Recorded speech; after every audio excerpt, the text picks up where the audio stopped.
Hello, everyone. Welcome to the Don Lemon Show. SNAP, we've been talking about that, right, is one of the largest anti-hunger programs in the country, serving about 12% of the U.S. population and providing an average benefit of $187 a month. Nearly 4 in 10 recipients are children, and 1 in 5 are retired. And about 28% of participating households work for a living, often full-time, but still earn too little to keep up with grocery prices that have spiked more than 20% since 2020.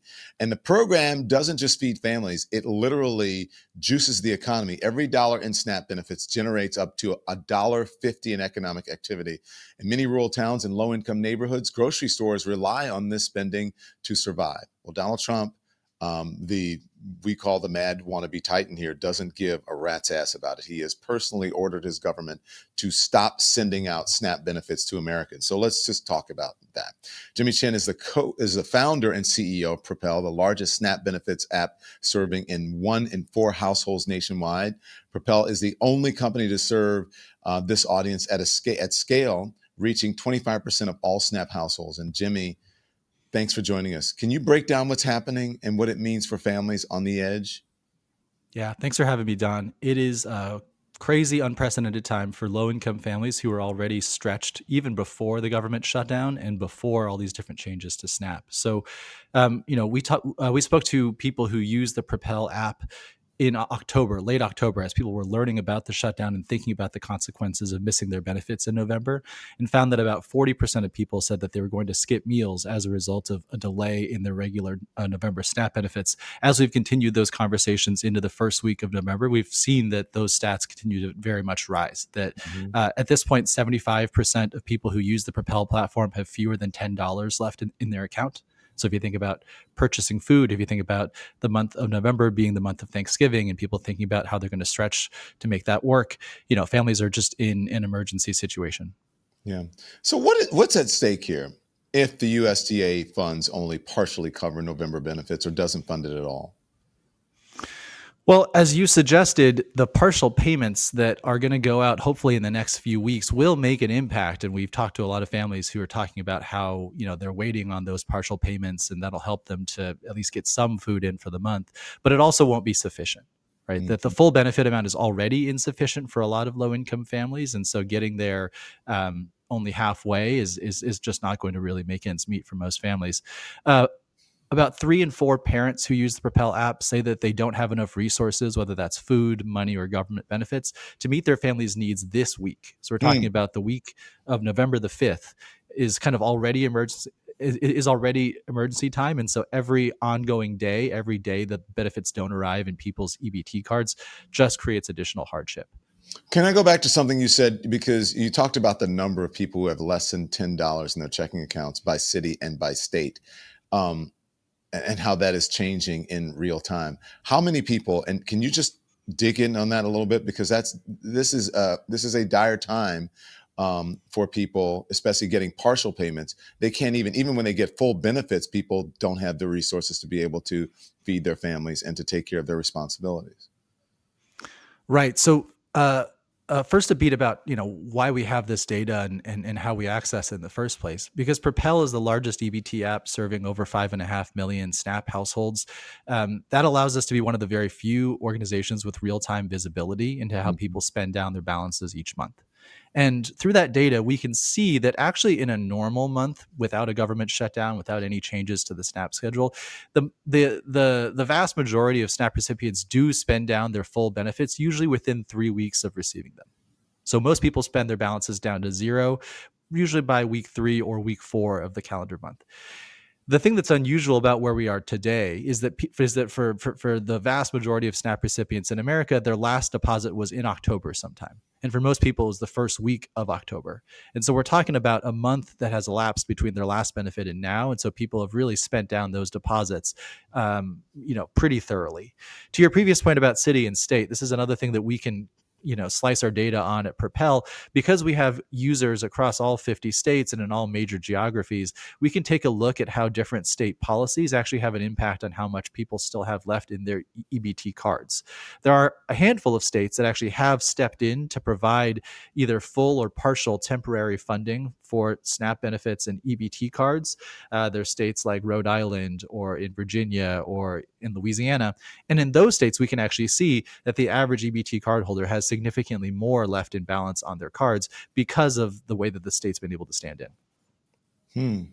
So then that again, those delays and the lack of services, that really translates. I mean, we're speaking to it, maybe, when we just use sort of numbers, but this translates into missed meals, right? Totally By right. day, right? Right. So one of the ways that we think about what's going on here is that the money is already being stretched to a large extent by low income families.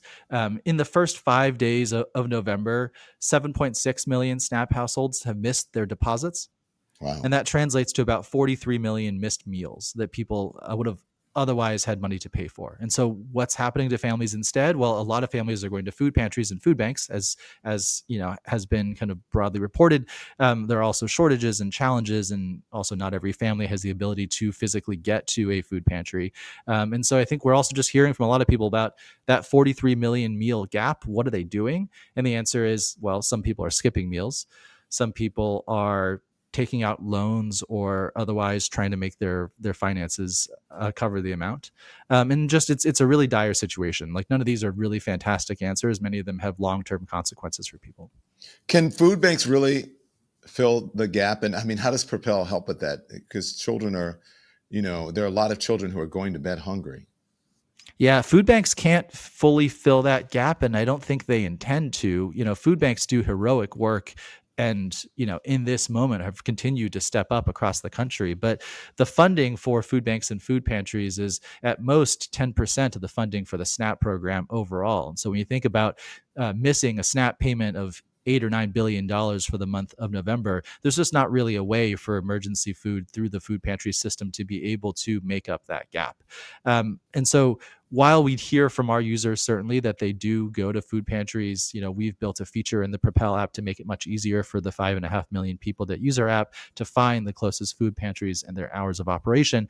The reality is that those resources are just insufficient. Mhm. And so something else that we have done in partnership with a few other nonprofits and the charity, the Give Directly team, has been to distribute cash payments directly to families who are impacted by the shutdown. Yeah. And the way that that's yeah, Go go on. ahead. Sorry.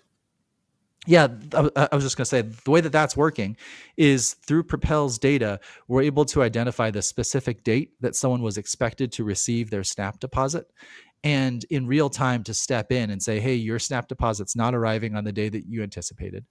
We are going to provide you a $50 emergency cash grant that you don't have to pay back, and that we can get that money to you in short time, usually in a few hours. Hmm. We've stood up this program over the last week. We started off by donating $1 million of our own money to the fund, with the goal of raising a $10 million tranche that would allow us to send money to the highest need households. And we're pleased to announce that we've actually reached that $10 million fundraising target, and we've chosen to move our goals back to be 20 million. That actually, if we were able to raise 20 million, we could serve even more people through the emergency cash program.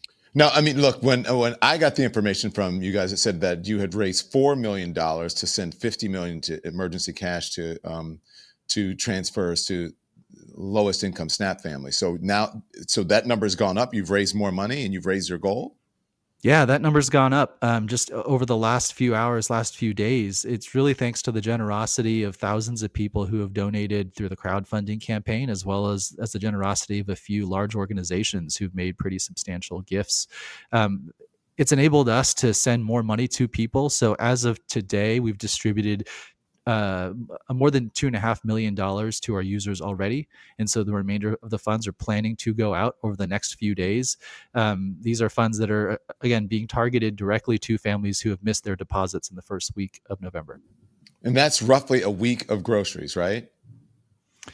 Yeah, it's definitely not enough. $50 is definitely not enough to make it through the month. It's not enough to kind of change someone's household financial situation. But we think it's enough to help families get a little bit more breathing room during a crisis. It might provide, as you said, a week of meager groceries, and our hope is that that can be a bridge to whether it's the partial payments coming or someday the shutdown ending, a way for the SNAP program to fully come back online. Wow. Well, Jimmy, thank you. I've learned a lot. I mean, what's the message though for people who are watching? People are watching. For a lot of folks, it's in political terms, or you hear just numbers. What's the takeaway from this for you and Propel, and for the people who are hurting around the country? SNAP is used by 42 million Americans. It's 1 in 8 people throughout the country. These people are Democrats and Republicans and independents. They are urban and rural. They're male and female. They're of all ages. I mean, it is a broad program that has a huge amount of impact. And so, for people like I think most people probably watching your show know somebody who is using SNAP or has been impacted by the shutdown. It is just a very human impact. And what we're talking about is food, right? The most basic necessity that in the richest country in the world, people shouldn't be going people shouldn't be sending their kids to bed hungry. And so I think when we talk about the SNAP, the SNAP shortfall and what's happening through the program, I think it's just really important to remember the human impact of politics and of the consequences of our government sort of not doing its job. Um, I think a reason to be heartened though is that there are lots of organizations, I mean, outside of Propel, whether it's food pantries or nonprofits or for-profit companies, that have tried to step up to fill some chunk of the gap. And I think it's a reminder that there are lots of organizations out there who are trying to help, who identified this need, can see how stark it is, and are doing their absolute best to help. So at Propel, our app is propel.app. And Mhm. for anyone who wants to learn more about the fundraiser and the way to send money directly to low-income families, that's propel.app/relief. Okay. Jimmy Chen is the founder and CEO of Propel, the largest SNAP benefits app serving 1 in 4 households nationwide. Thank you, Jimmy. I appreciate you joining. This is Thank you for helpful having me on. information to everyone. Thanks so much for watching, everybody. Your support means the world to us. Don't forget to hit that like button and subscribe so you never miss a show. We're live every weekday at 10 a.m. and 5 p.m. Eastern Time, with new clips dropping at 2 p. and 8 p. And if you want even more Don Lemon Show content, join the Lemon community. Members get exclusive posts, behind-the-scenes videos, and live chats just for you. So hit the join button or visit our channel page to sign up. Thanks again for all your love and your support, and I'll see you next time.